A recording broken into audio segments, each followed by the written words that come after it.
Meanwhile, the Nigerian National Petroleum Company Limited (NNPC) has withdrawn all the methanol blended petrol which was imported into the country about 3 weeks ago. The NNPC also stated that the cargoes of clean petrol are arriving daily into the country to bridge the gap created by the withdrawal of the methanol blended petrol. The off-spec petrol, according to the NNPC, was imported into the country by 4 oil marketers through 4 cargoes under the company's direct sales direct purchase (TSDP) arrangement. The NNPC moved to halt the situation by ensuring that the methanol blended petrol did not get to the filling stations. In achieving this, the NNPC made sure that all the cargoes that were suspected to have methanol were quarantined, while all the trucks that had left the depot were tracked and intercepted. The NNPC also restocked the depot with cleaner fuels and sent officials to inspect all the filling stations to ensure that they do not have the petrol that had excessive methanol. Away from that, the Nigerian police force on Monday accused some of the officials of the National Drug Law Enforcement Agency at the Akanu IBM Airport, Enugu, of being on the payroll of some international drug barons barely hours after the NDLEA declared the suspended commander of the Police Intelligence Response Team, Kyari, wanted for alleged drug trafficking. Trouble started around 1 p.m. when the NDLEA Director of Media and Advocacy, Femi Babafemi, held a press conference in Abuja where he alleged that Kyari was a member of an international drug cartel. Babafemi said Kyari, who was suspended by the police last August for his alleged links to international fraudster Ramon Abbas, aka Hush Puppy, attempted to sell parts of the cocaine which was seized from some drug dealers. And meanwhile, the Inspector General of Police, Usman Alkali Baba, has ordered the closure of all satellite units of the Intelligence Response Team and Special Tactical Squad across the country. This order comes a day after the arrest of the suspended Deputy Commissioner of Police and Head Intelligence Response Team of the Nigerian Police Force, Abba Kyari, and others by authorities of the National Drug Law Enforcement Agency over alleged drug dealings. Advertisements, all 7 officers in all satellite units have been asked to report to the Force Headquarters, Abuja, for the briefing. A police source confirmed this on Tuesday, adding that authorities have directed that 7 officers and men in the unit will be demobilized and posted to commands across the country. The Force Management also directed that the IRT/STS headquarters in Abuja be fortified and organized for enhanced operational performance to combat emerging trends. Now, the Lagos State government, through its Waste Management Authority, has commenced fumigation exercises at various dump sites across the state to protect residents and prevent health hazards. In a statement released on its official Facebook page titled "Lawma Begins Fumigation of Landfills" on Monday, the government stated that the move was to make the site safer for waste management operations.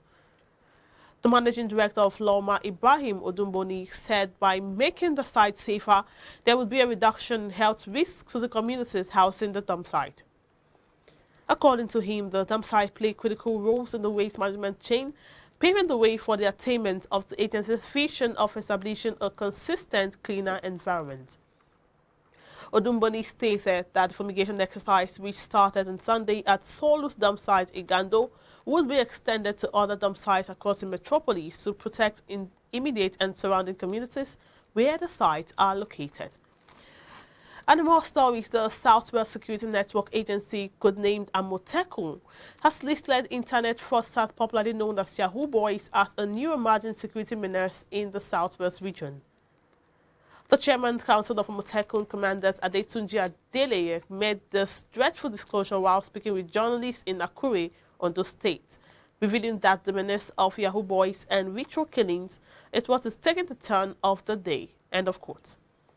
Adeleye, who is the commander of Ondo State Security Network Agency, decried the recent upsurge in involvement of young people in the fraudulent activities in the state and Southwest at large, adding that some of the internet fraudsters are involved in human rituals for money proposed termed Yahoo Plus.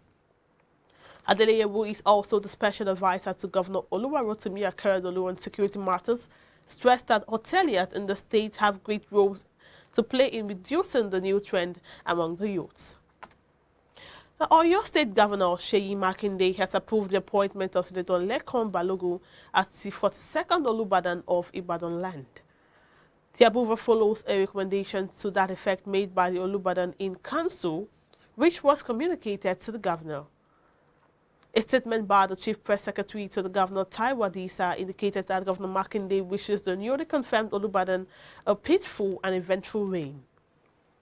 On a similar note, Governor Makinde has also approved the revocation of the amended Ibadan Chieftaincy Declaration, which regulates the selection to the Olubadan of Ibadan Chieftaincies too. The statement indicated that the governor made the revocation order dated February 11, 2022, in line with the powers conferred on him by the Constitution of the Federal Republic of Nigeria, 1999, as amended. We're going to commercial break now. African News is after the break.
Swift Dry Cleaners Limited, professional dry cleaners, best in dry cleaning and laundry services that meets the needs of our consumers. Yeah, Swift Dry Cleaners Limited. Swift Dry Cleaners Limited. Swift Dry Cleaners Limited.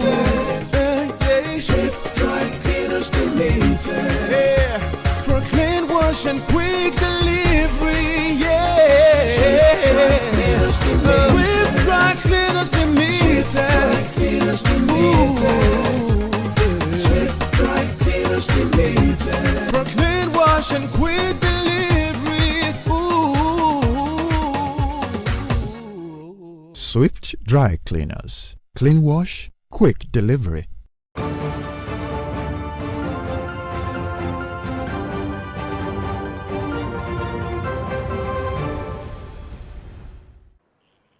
And now on the African scene, Ethiopia's parliament on Tuesday voted for an early end to a 6-month state of emergency, effective immediately, adding the signs that a bloody conflict between the government and the rebellious Tigrayan forces could be easing. The war in Africa's second-largest nation has largely ground to a stalemate. The diplomats helping to mediate between the two sides are cautiously optimistic that progress towards the peace is made. The state of emergency gave the government power to detain citizens without charge and search homes without a warrant. Thousands of Tigrayan civilians were rounded up and held in prisons and warehouses. Ethiopia imposed the order in November after the Tigrayan forces invaded 2 other regions threatening the capital. The President George Weah on Monday called on Liberians to embrace unity and reconciliation as he launched the year-long celebrations of the bicentennial of the arrival of the first free black Americans in 1822.